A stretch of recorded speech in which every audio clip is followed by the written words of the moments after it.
recruiting is weird, isn't it? Yeah. Like recruiting is objectively weird because it's like college coaches for months on end, like they're just showing up at high schools and like talking to kids and then like following them on social media and being like, what kind of shape are you in, right? And but like when I do that, like all of a sudden I'm not allowed in the school anymore and I'm on a Oh, list. It's like what? hey, we're live. We're What? live.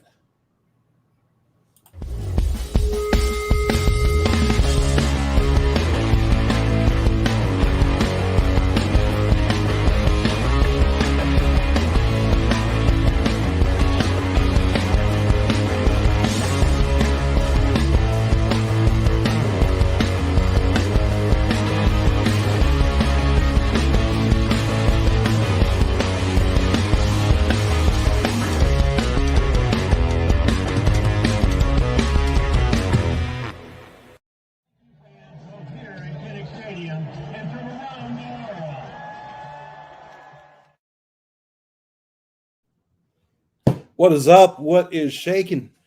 Pork chops or bacon? My name is Adam Jacobi of GoIowaAwesome.com, and you are watching the Iowa Sports Review Wednesday Night Flagship Edition. This is our weekly call-in chat live stream. Legally not allowed to call it a sound off, but that's kind of what it is. Our weekly show, webcast, stream thing. I really got to tighten that one up. But today is, boy, we got a lot to talk about.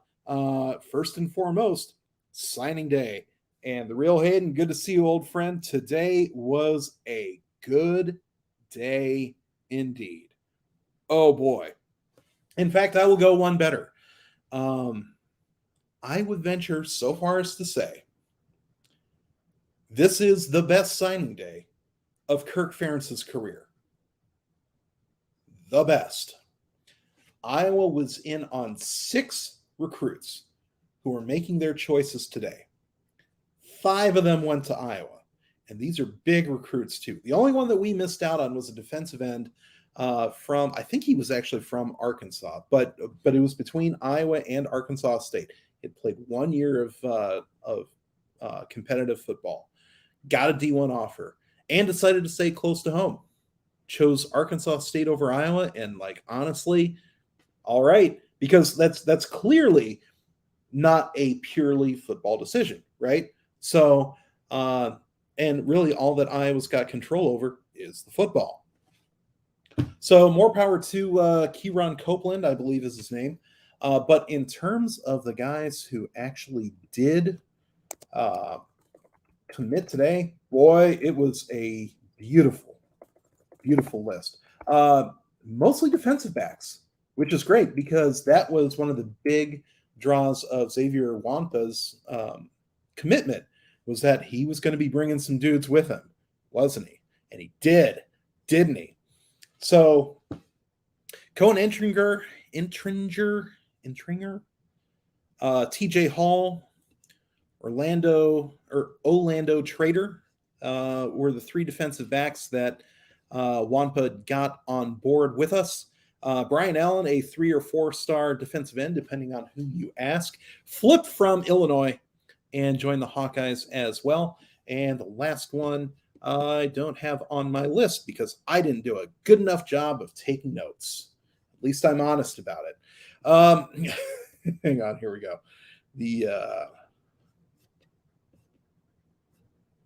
I don't have it. Anyway, but boy, Iowa has famously not been a team that waits or that wants to wait until signing day to get its classes wrapped up, right? Like usually all the news that comes out of Iowa City is, yep, everyone signed that was supposed to sign, nice and clean, drama-free Kirk Ferentz, right? But this was a little bit different. This was, this was a concerted effort to, bring in a lot of guys that they wanted, but guys who, for whatever reason, and like, just to be clear, I'm okay with this, but guys who were going to use every bit of time that they had to make their decisions. I mean, heck, even Wampa only committed just a few days ago, right? The fact that he brought a whole lot of guys with him eventually ended up kicking the Hawkeyes up from a mid-50s class, which has a lot to do with the size of it as much as the quality of the players in it, into borderline top 25 territory. And again, like, where these recruiting classes are ranked only matters so much to the Hawkeyes and the Kirk Ferentz. As long as Phil Parker is getting the guys that he wants, Iowa's going to be in good shape. And boy, Iowa was in on so many of these guys from a while back that it really, really looks like Iowa got everybody that they wanted. There is a picture of Phil Parker hanging out with 4 of the defensive back recruits. And I think at the time that was taken at the Penn State game. And at that time, none of them were committed, but they got them all in Hawkeye gear and, did a big pose together. All 4 Hawkeyes now. TJ Hall was a defensive back that came from, I think it was Arizona, maybe California, but definitely out there on the West. Was committed to Arizona, flipped to Washington, decommitted after Washington fired their train wreck of a head coach, brought it down to the last little minute, became a Hawkeye today. Super stoked about him. He's a 6'2", 185, like real playmaking type. Yeah, the real hate, new era, no fly zone.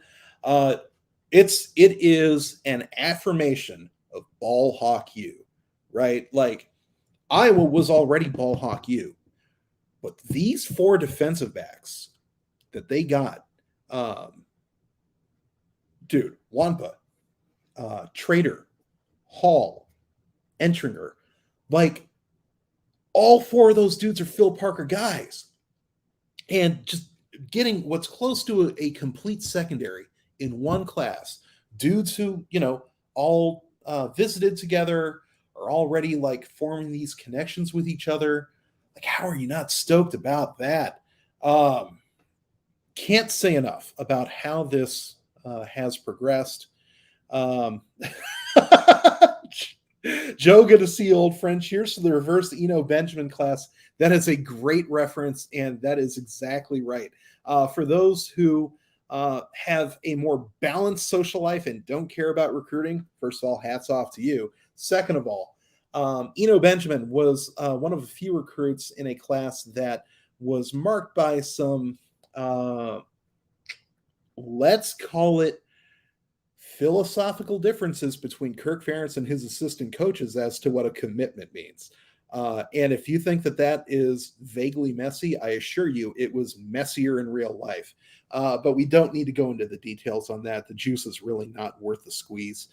The end result, though, was multiple really talented players decommitting from Iowa, which you almost never see, right? Like, some of them, are signing day flips to, the likes of Michigan, which, what are you going to do?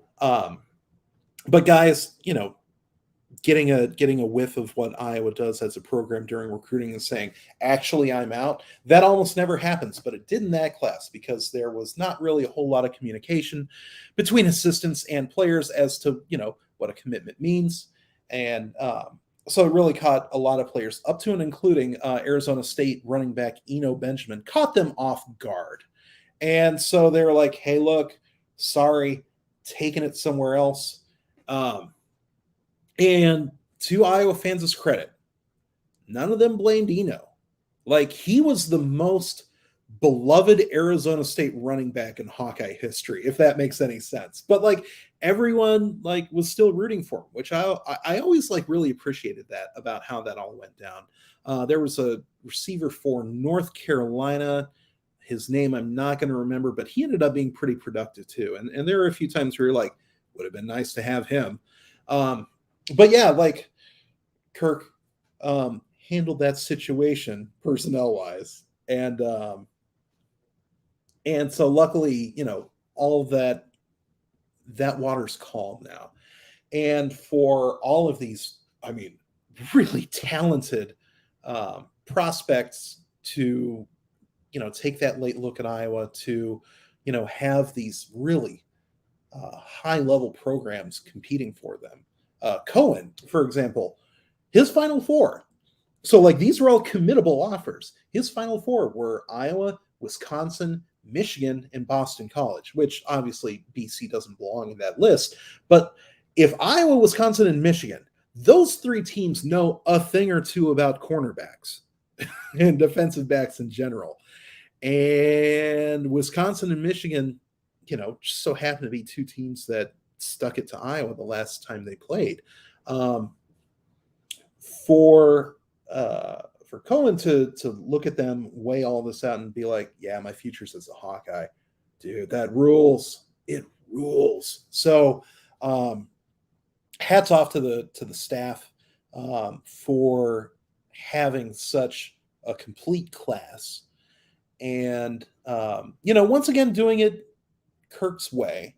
I think that they started to get a little bit softer in terms of, like, they're not going to automatically decommit somebody if they still want to take their visits, even though it's a rule, but it's not a deal breaker, if you get what I mean.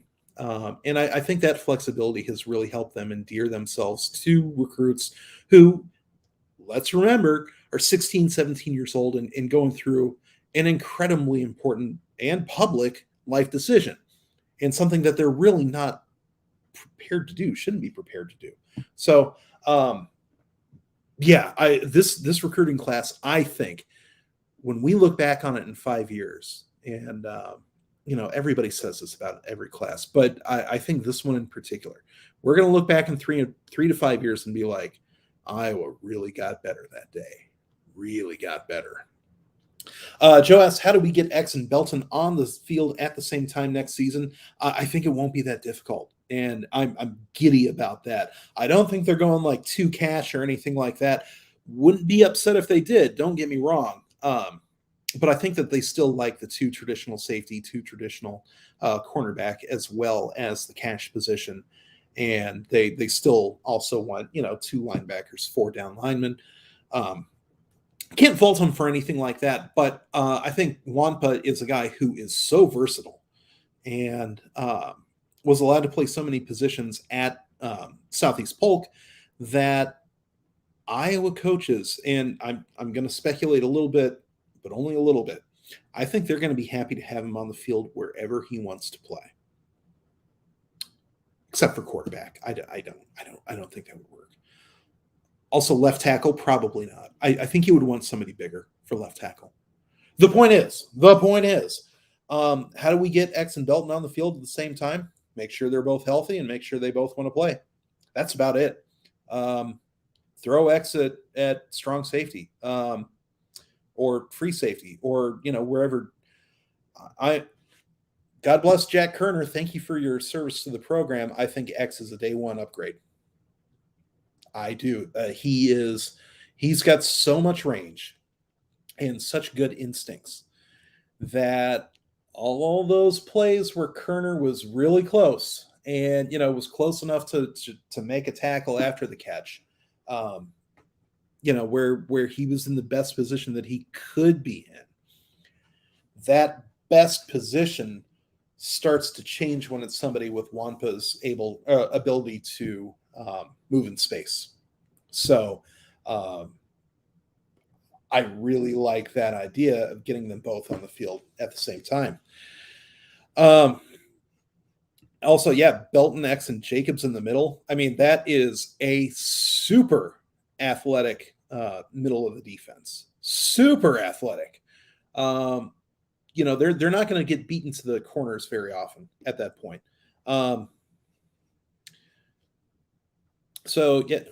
Okay. VA wide receiver. Ruby, you need to use real words.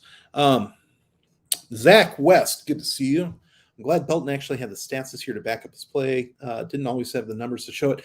Yeah, and, part of that is, defense is just trying to, at times not run towards the cash position. He's always been good.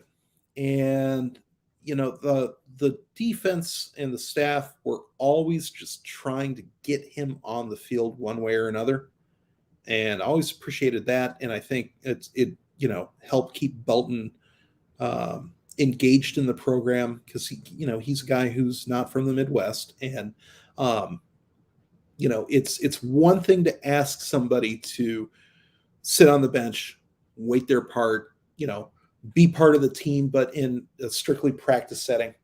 There's a whole lot of guys on any team, not just Iowa, on any team where you're going to have to ask them to do that for their first 2-3 years in the program. Any team has to do that. And it's one thing to ask somebody that when, home is half an hour away, 2 hours away. It's another when their family is a flight away. When it's, when all the things that they're used to being as a football player are no longer there, and they're just sort of a cog in the program. It has to, at the very least, it has to feel like home. And so, and it's a struggle to keep them engaged. And I check the numbers, run the numbers. It goes for all programs, not just Iowa. But Iowa has always had more success retaining talent that is from closer to Iowa City than when it's from those like further away places. Now, it's obviously not a hard and fast rule or anything like that. Tyler Goodson famously from, I think it was Alpharetta, Georgia, but definitely from Georgia. And, went pro early, all Big Ten first team, one of the most successful Hawkeyes. And, Hawkeye history is littered with guys who have made it from a whole lot of different states. But point is, getting Belton involved, playing on the field, making sure that he knew that his role on the team was going to be important to the success of the defense as a whole, even if he didn't already have that starting position, very important. And to see him be able to start to reap the fruits of that this year with that statistical improvement, love to see it. Love to see it.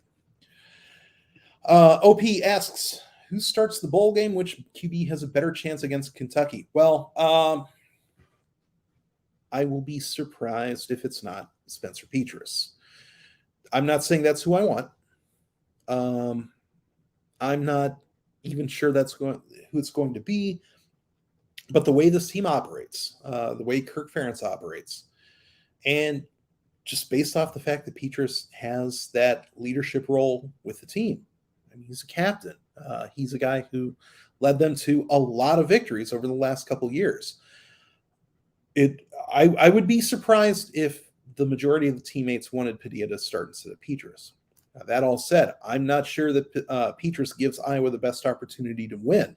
A whole lot of that really depends on how much Iowa's coaching staff puts the quarterback in position to win. Puts them in position to win. I don't think Iowa's staff and the offense and play calling, personnel, all of it, I don't think the sum total of it puts Spencer Petras in the best position to succeed this year. And, part of that is he's a guy who doesn't move in the pocket very well. Or at the very least, when he does start to move in the pocket, he doesn't get his eyes back up and start to look downfield again. Padilla is more of that guy. But what Petras does do is throw safer balls. He has, when he has time and he's upright and he knows exactly where he's throwing it, knows that the receiver is going to be open. These are a lot of ifs. These are a lot of variables. But when the team around him can take care of those on a more consistent basis, Petras throws a great ball. Throws a really good ball. And we saw a lot of that, especially in 2020. But we saw it at times in this season too. So I don't think there is. I need to word this carefully because there's obviously large differences between the two quarterbacks, and Padilla's ability to complete passes on first down really helped the Iowa offense succeed this season.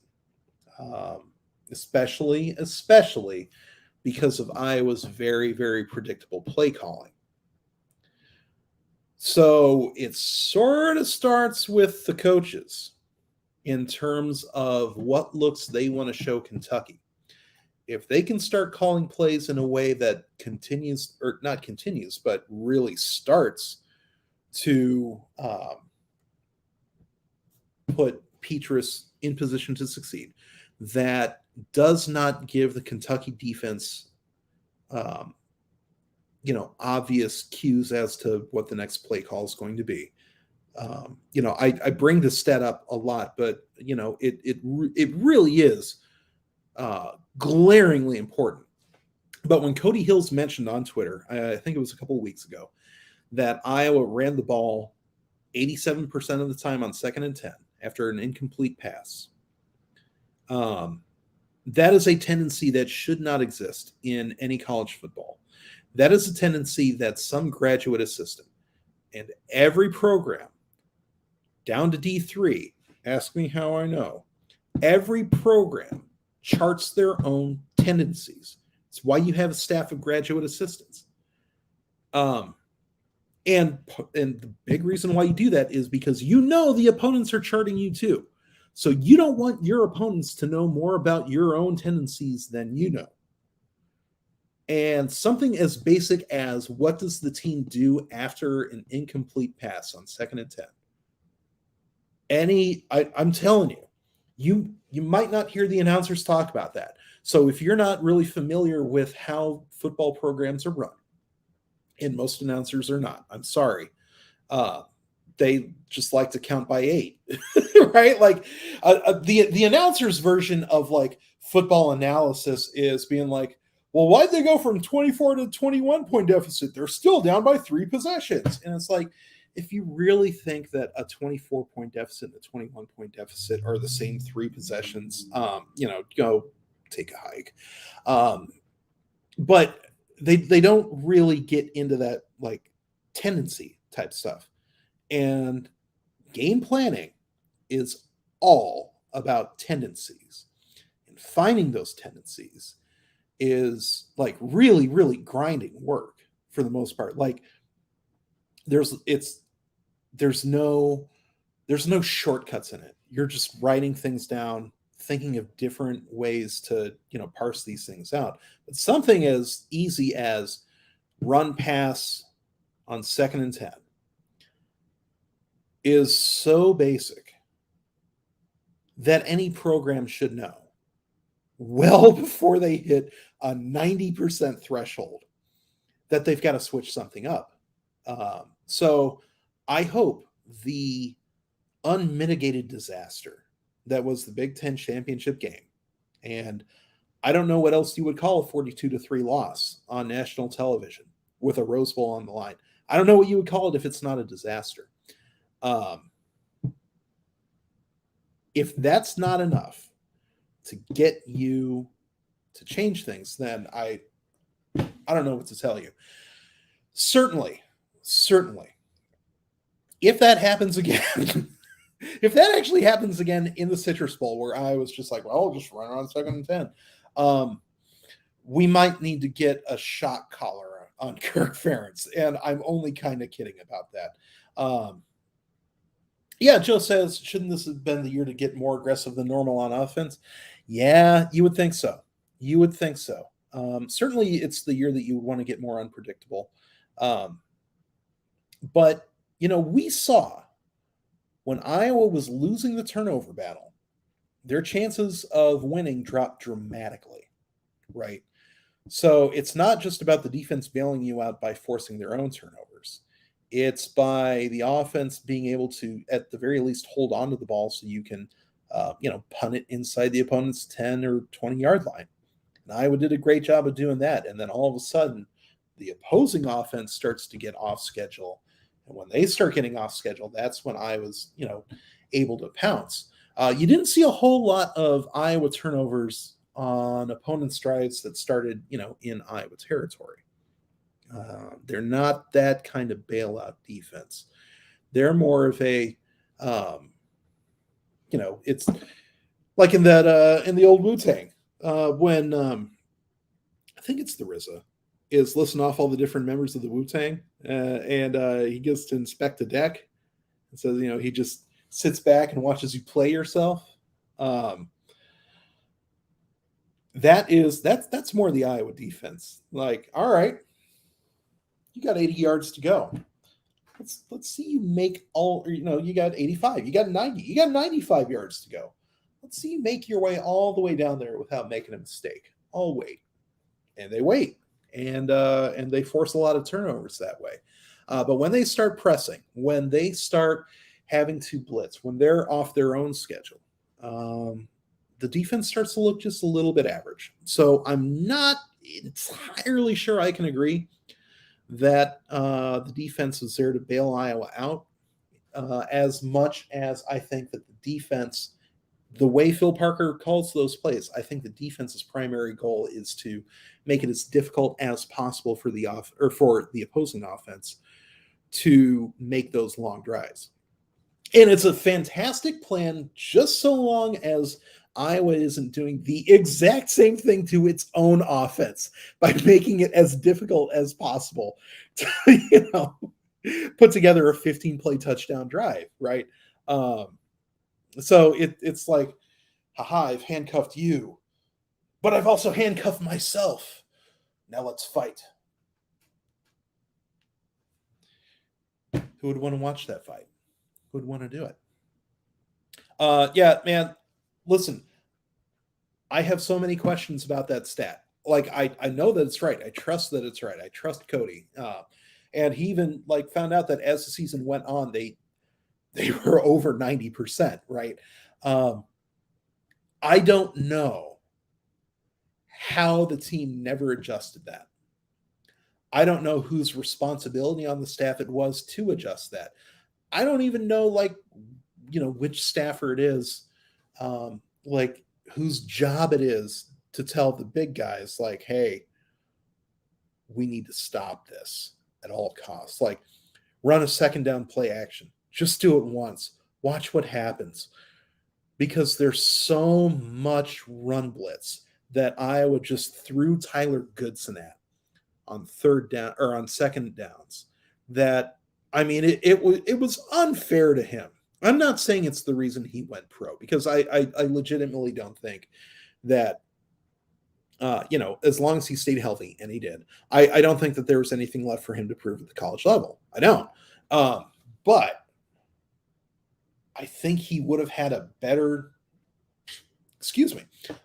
last season if Iowa had a more unpredictable offense. And I'm a little bit bummed on his behalf that he didn't get to show that in front of the fans the way he was able to show it in 2020. So that's just my thoughts on that.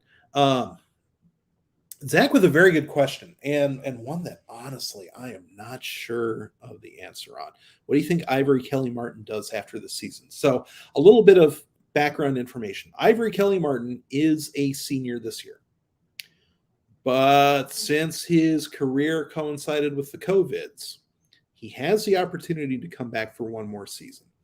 And the reason why that might be important is if you look at the running back depth chart for next season, which, by the way, we talked about this on the daily review that went live on YouTube. So go ahead and check out our channel. Watch that video if you haven't already.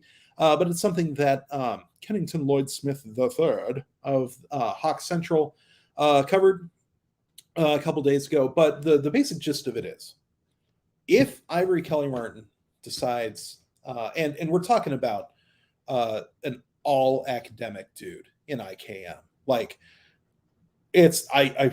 would be shocked if he doesn't already have his degree. I'd be shocked. But anyway, he's a senior this season.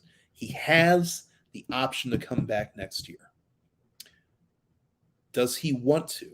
And the answer is, I don't know. I don't think I've read any reports either way.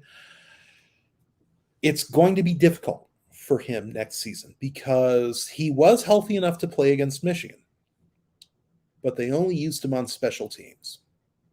So that would indicate that as of the end of this season, he was behind in the depth chart. He was behind both Gavin Williams and LaShawn Williams, both freshmen, both Williamses. That second part doesn't matter. So does he want to come back and be a backup tailback again? Is it time for him to be like, hey, look, football keeps hurting me. I keep fumbling. Like, the NFL is not calling, probably isn't going to call. Is it time for him to go pro in something other than sports, as they say? His decision. And he's well enough respected in that program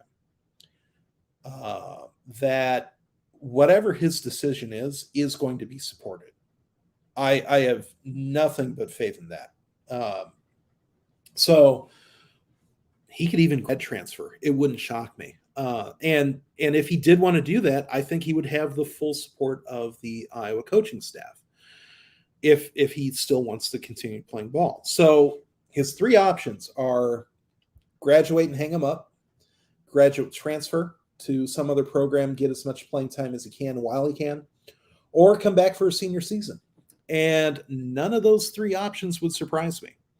I think all of them make sense in some way, and it's just going to come down to what his choices are, what his priorities are. And again, we're talking about a guy who is universally respected in that locker room, even with the fumbling issues, even with the injury issues. And for a long, long time, the easiest way into Kirk's doghouse was fumbling. But IKM, for whatever reason, never got that same doghouse treatment.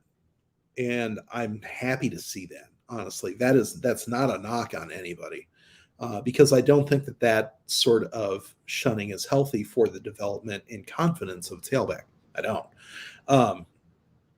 So there's going to be some discussions to be had. And if Kelly Martin does transfer, one, good for him. Two, it would not surprise me if Iowa goes on the graduate transfer market just to get some level of seniority in that running back room. Because if they don't, and if IKM is gone after this season, which again, not a sure thing, but if he does, he's going to have support doing it. There's not going to be anybody on scholarship at running back who is older than a sophomore in 2022. Now, if you believe the reports, Caleb Johnson, the 4-star running back from Ohio, they said that he weighed in at 225 on his visit with what, and I'm sorry to talk about a literal teenager's physique here. Carrying is creepy.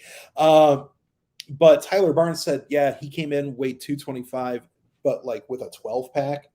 So we're talking Nick Chubb type physique. So he could probably play next season. He's probably big enough to do it. But we're talking about a true freshman.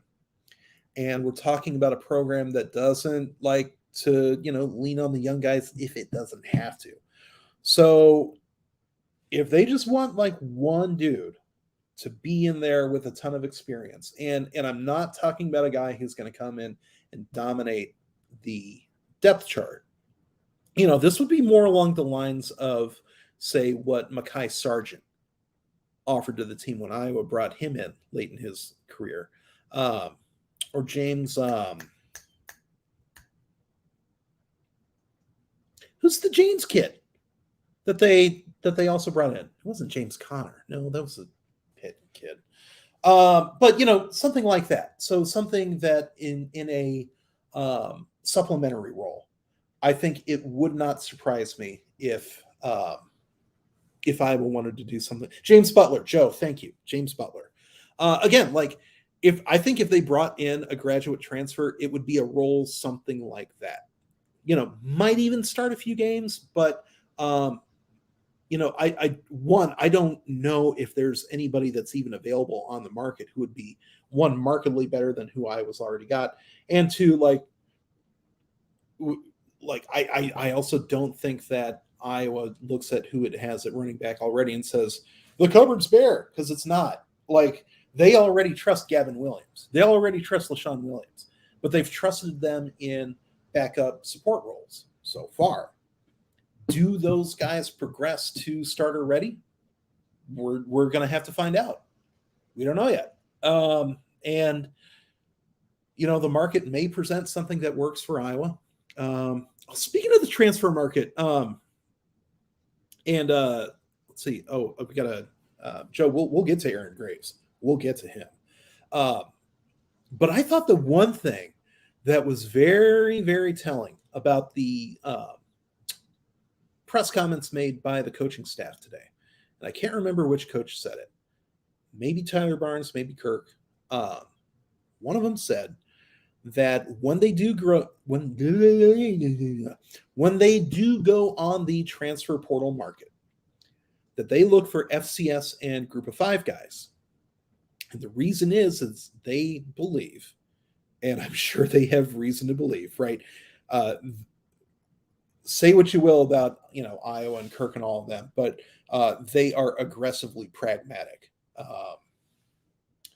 They believe that the Power Five guys who go on into the transfer portal already have a destination picked on account of tampering, right? Like that there's some level of communication between between the kid who's going to leave and his destination school before he officially announces.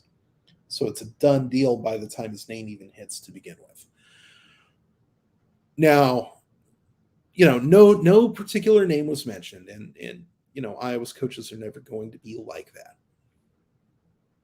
I would be shocked if they don't have multiple instances directly in mind when if they're going to say something like that out loud. There's a reason. If they're going to base their entire transfer portal policy around it, there's a reason. So it'll be interesting to see who, if anybody, or at what position they want to go after in the the transfer market. But I'll just say, if you see a big name at any position at some school that you recognize, some guy who was on the national scale, Bo Nix at quarterback, those guys aren't coming to Iowa because Iowa doesn't want them. Iowa believes, right or wrong, Iowa believes that they already know where they're going before Iowa even finds out that they're available. And look, if you're the school that's going to get these kids, of course it makes sense for them to do that. Is it legal? Not entirely. It goes against the spirit of the portal, but whatever, whatever you can do to sort of hedge your risk. Let's see, a little bit of a reset here since we've already somehow been online for over half an hour. My name is Adam Jacobi. GoIowaAwesome.com. Right up there. You see that? That's us. And you're watching the Iowa Sports Review, Wednesday night flagship edition. This is our YouTube chat live stream. We talk about all things Hawkeyes, all things whatever. Like, you're not going to get kicked out as long as your question makes sense and it's not gross, because there might be kids watching. So hop on into the chat if you haven't already. You're going to see it down there. You're going to see a lot of names of really cool people. Joe Dvorak, the real Hayden, many other regulars. Always happy to see you guys. And while you're here, give us a little like. Click subscribe if you haven't already. Turn on your notifications so you'll always see whenever we upload or go live. And if you have been subscribed for a while, want to see your friends in here with you, go ahead and share this channel with them. Anything that helps us grow this community, makes us stronger, lets us hit our goals, and keeps these videos coming to you. And plus, it makes us happy. Dang. Okay.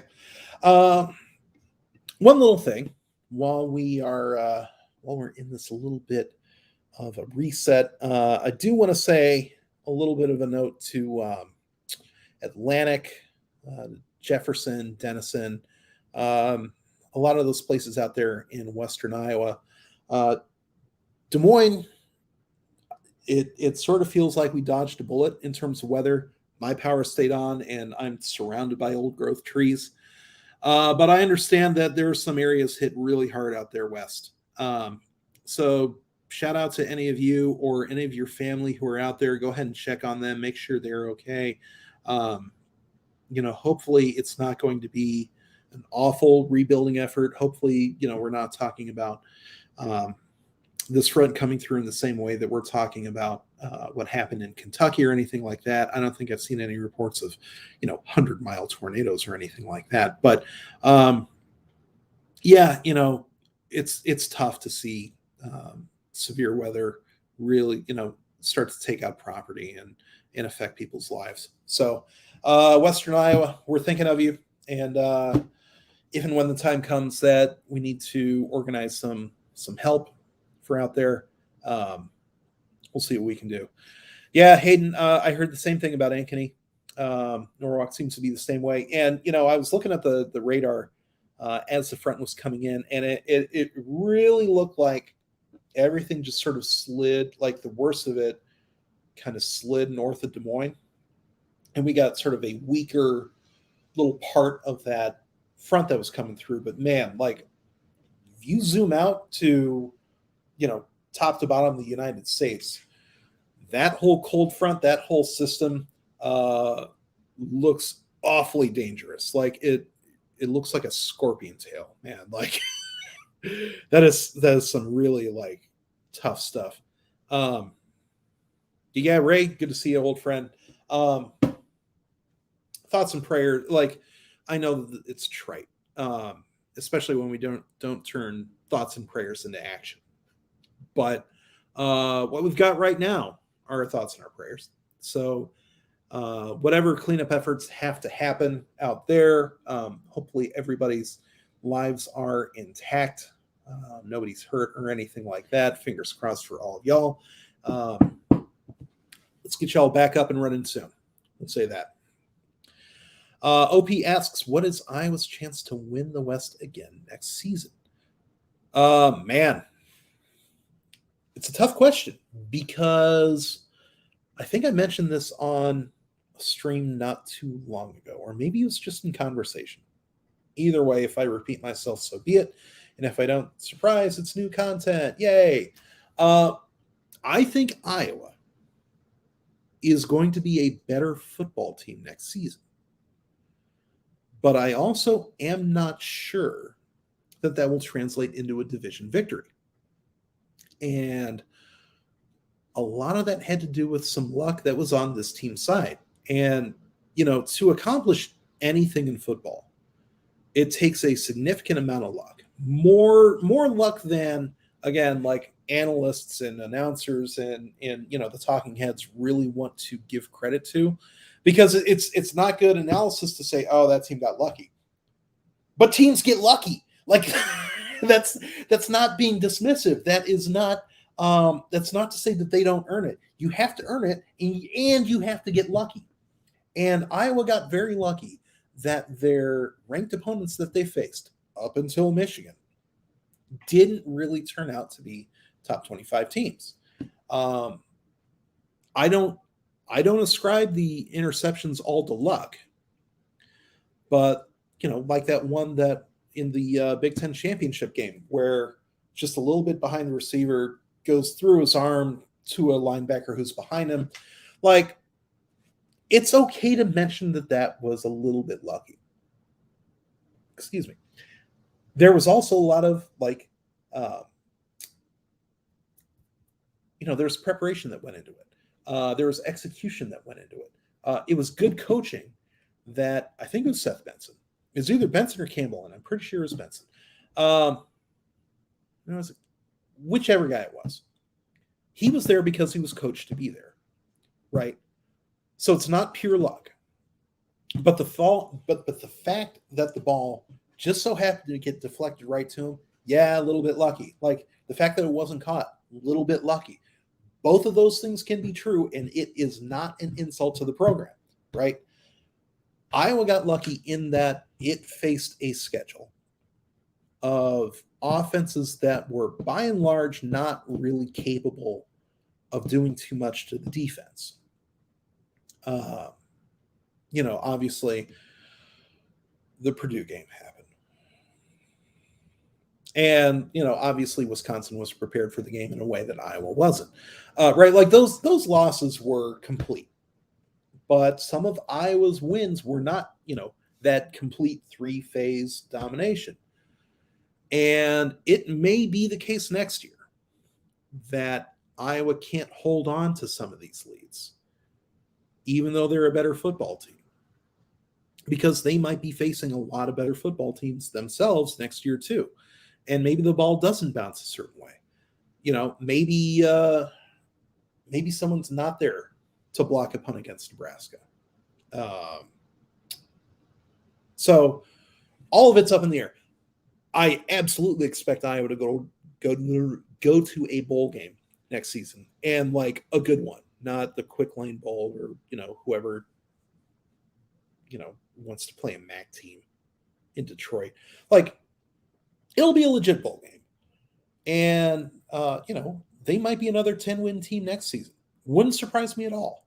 In fact, I think it would be more surprising if they were a 7-win team than if they were a 10-win team. I'll put it that way. But I can't guarantee that just because they're a better team, I can't make that leap to them winning the division. Not yet, because football's too unpredictable. Minnesota, they do need to make sure that they've got a good offensive line, because that has always been how flex good Gopher teams have been.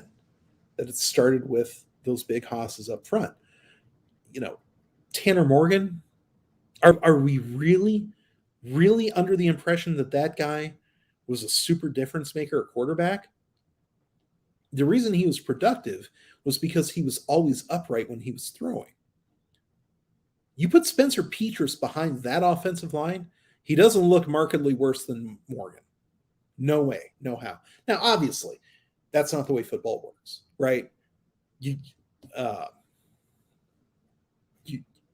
use who you've got, not who you want. And it's one thing to say, yeah, just replace the offensive line. But when Iowa can't even do that every single time, they do well at it.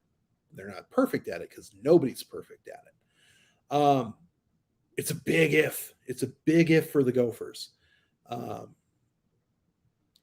I think if Fleck does it, if he can not only ride a good offensive line to prominence with the Gophers, and he's been successful up there so far. We can just admit that. If he can engineer that again, I think he solidified himself as a top 2 coach in the West. I think the top tier is him and Kirk. More so than Paul Chryst. More so than Fitzgerald. I think Fitzgerald's been moving on down the list. Michigan's going to be a nightmare next year. Ohio State, a nightmare next year. They hired Jim Knowles. Jim Knowles got a championship caliber defense out of Oklahoma State. They don't even play defense in the Big 12. And he turned that around. Giving him access to the Buckeyes, pipeline of talent, frightening. But Wisconsin was one game away from taking the West this season with a scary Big Ten East schedule as well. So, the schedule's going to be tough. A lot tougher than it was this season. But Iowa's going to be tougher too. So, I think they will be in contention.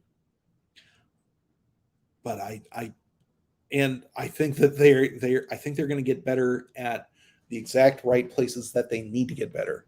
Because, man, if the offensive line is this bad next season too, it's actually going to be worse. because losing Linderbaum is not, you don't replace Tyler Linderbaum with a backup, with a guy who hasn't played at the collegiate level. Even Tyler Linderbaum's first season would have been a massive drop-off compared to where he is now.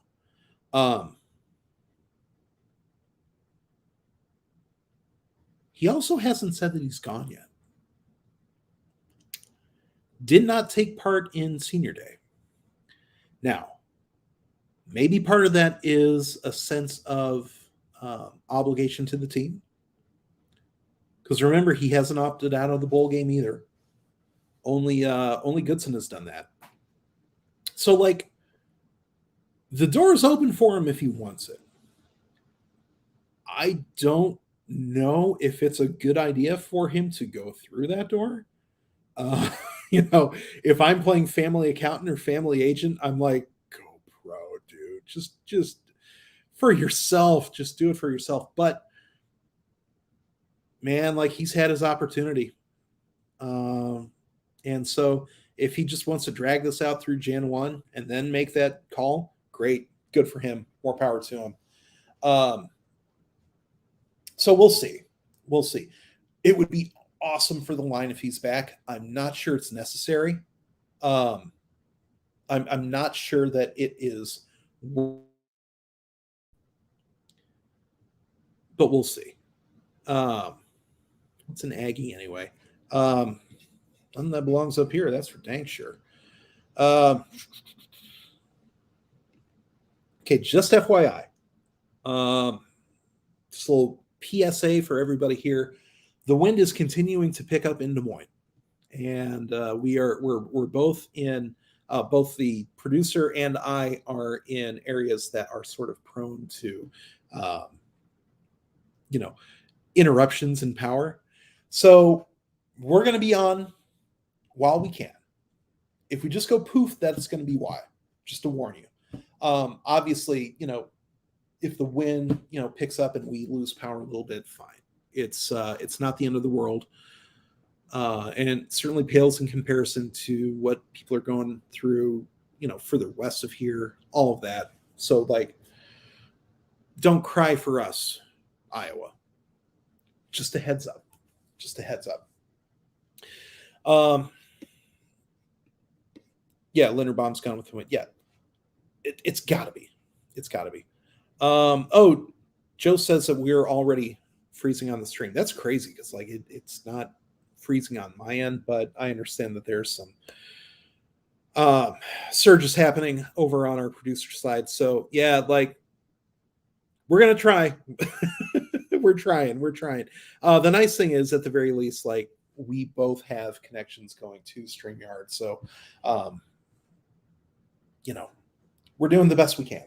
And excuse me. I also understand that. Now, Joe, I doubt it. I doubt that it's you. Because I just got to note that there's some momentary interruptions going on over there. So don't blame yourself on that.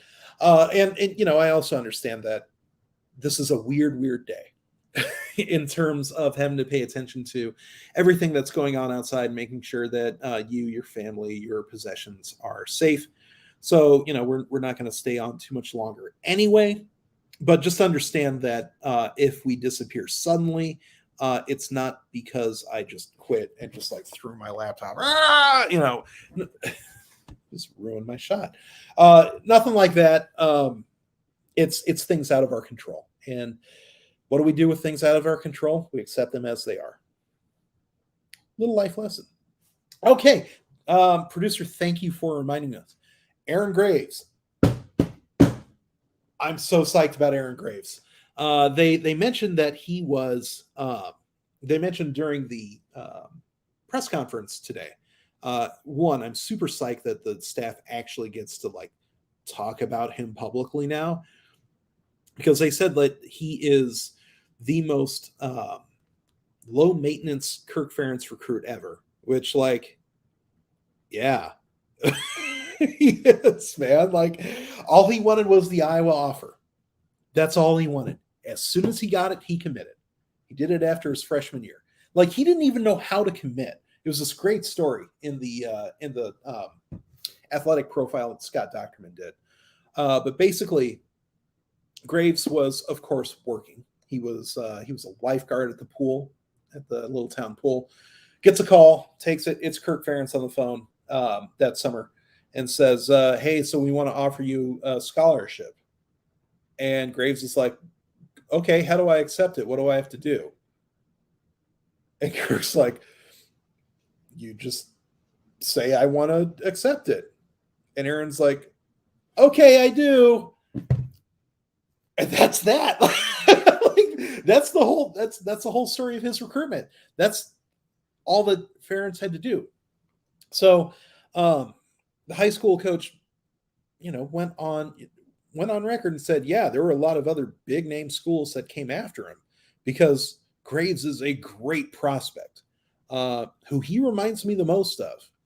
If you remember about a decade ago, Ohio State had a hybrid DE/DT. Like he was your prototypical like just DL defensive lineman. He didn't have to stick to end, didn't have to stick to tackle. His name was John Simon.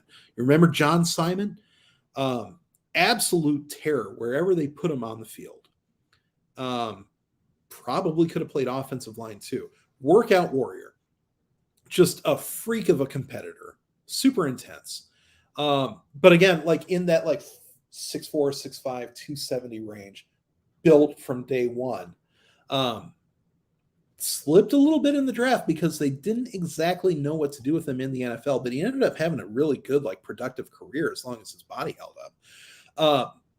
That's who I kind of see in Aaron Graves. And I mean that as a strong compliment. Ask anybody in Columbus about John Simon. And I think their first word is going to be, if that's a word. I don't know if that shows up in the dictionary.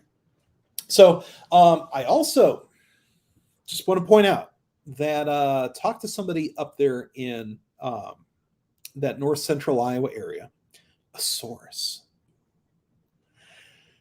And I was asking him about Graves just yesterday. And he said he was a little bit surprised that Iowa seems to be entirely set on him playing defensive line, just because he also excelled on the offensive line.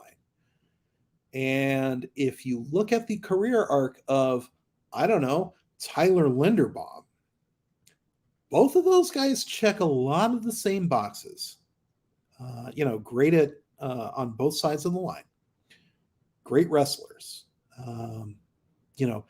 Multi-sport athletes. Super smart. Great instincts for the game.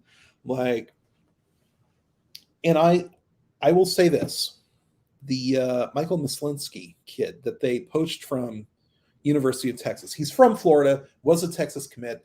Iowa, sort of yoinked him away. He, I think, is the heir apparent at center now that he's going to have been in Iowa City for a couple years now. If they didn't have him on the roster, I think that there would be a serious look at moving Graves to center. They still might. And I think that wherever they put him, he's going to be great. Wherever he wants to play probably matters a little bit, but he'll be great either way. But I mean, throw him a quarterback. See what right? Like, I'm exaggerating, but only a little bit. Like, he is so field ready from day one. The guy is just bricked. He's like, kids aren't supposed to look like that coming out of two-way ball in Iowa. They're just not. But he is so like over prepared for this role that I almost believe that the coaching staff can't mess this up. Famous last words, I know. But he's a guy who can play basically anywhere on the offense or on the defensive line. And they said that one of the things that he told 24/7 Sports back in November was Kelvin Bell said, at Iowa, we don't really play position defensive line. we might line you up head up on center, which is where Graves played his last season at Southeast Valley. We might put you in a 5 technique, which is on the outside of the tackle, right? So, like, if you don't know this, here's a quick little lesson. It's rough and dirty, and it's not perfect. But whenever you hear words like 1 technique, 3 technique, 5 technique, 7 technique, basically it works like this. The larger the number, the farther away they are from being head up on center.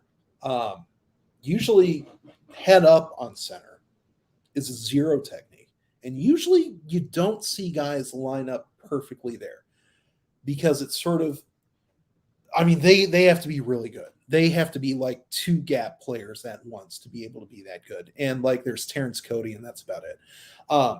Usually you would want to put that guy at a 1 technique, which is on one of the center shoulders. So at the very least, you've got a clearer path to a gap. You're not making it as easy for the center to dictate which direction he's going to put you, right? So that is what a 1 technique or a 3 technique is. Look up the it. So also, like, whether you're head up on the tackle or on his inside shoulder, outside shoulder, like that changes what number it is too. Feel free to look it up. But anyway, getting back to the story, Kelvin Bell told him, there might be one play where you play 1 technique. There might be a play where you play 5 technique. It depends on situation. It depends on the other guys that are on the field. And frankly, I think Graves can do whatever they ask of him on that. If they look at what they've got on the offensive line and there's just not that typical level of improvement, development that they usually get out of that position group, one, I think you got to start looking at your assistants. 2, Graves is a guy who you can, slot in there if he wants to do it. And if you think that that is going to be a long-term good move for the Hawkeyes. Like, again, as long as you don't put him at wide receiver, and perversely, I kind of want to see it. But as long as you don't do that, it's hard to screw him up. Just put him on the field, let him go. Like, he is just out of the box, ready to roll. And you don't say that about kids coming out of 2A very often. But it's great. I'm excuse me. I'm every bit as stoked for him as I am for Wanda. That's saying a lot. And I'll just point out, just going to say this. The Gatorade Iowa Prep Football Player of the Year this season was not X, was not 5-star X. It was Graves. Just pointing that out. They're both Hawkeyes. This is a great class. It's such a great class. I do want to talk about the Utah State game while we are still online. And because, that was the thumbnail. And we don't want to get sued for false advertisement. It's a real thing. It's a real problem. YouTube, false advertisement. Utah State, pretty good. They're pretty good. They do have a neutral court win over Oklahoma. It was a tight game all the way. And frankly, Oklahoma kind of blew it. Utah State had a late run. It was a neutral court game and really competitive. And Oklahoma's pretty good, but again, not great this year. At the same time, the Aggies have sort of struggled at times to score the ball. They don't have as much of a potent offense as the Hawkeyes, obviously. Their defense is good, not great. So it's going to be a real test for Iowa. And, the fact that it is in Sioux Falls this year, the same place as where Gonzaga did Iowa dirty.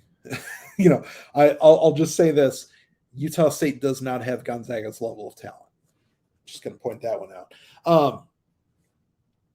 But yeah, I mean, rebounding's got to be key.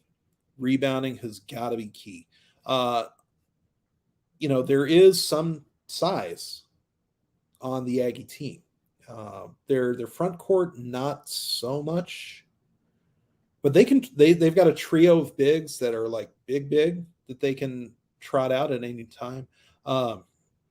Their power forward is a really good shooter by the name of Justin Bean. like Mr. Bean. But you can't call him Mr. Bean. He'll be like, no, Mr. Bean's my father. Ha ha ha ha ha. No. And everybody laughs at it. Can stroke the three. Shoots 2-pointers great. Inside outside kind of guy. He's the engine of that team. And so obviously I think Keegan Murray, his assignment, as long as he's on the court, knock down the bean. What? Don't call him that. So that is the matchup that I want to see. And all other things being equal, as long as Utah's bigs don't just run riot on the glass, it's possible they do. But as long as Keegan can at the very least play Justin Bean to a draw, I think we'll be in good shape. I think we'll be great. Little known fact. Excuse me. Anyone want to hazard a guess how many Mr. Bean episodes? Yeah, everybody knows that show. Like Mr. Bean, the Rowan Atkinson character, British hero, got the biggest pop at the London Olympics, which is saying something because you know who else was there? The Queen of England. And Mr. Bean still got a bit, like, one of the most endearing, iconic, like worldwide comedic characters of the last 50 years. That's not an exaggeration. Virtually every country knows who Mr. Bean is because all of his comedy was nonverbal, you see. So you didn't have to work too hard to like translate it to Indonesian. Just put it on the show and, maybe a caption here or there for a sign, but, the fact that they didn't have dialogue. Anyway, everybody knows Mr. Bean. How many episodes of that show do you think were ever made?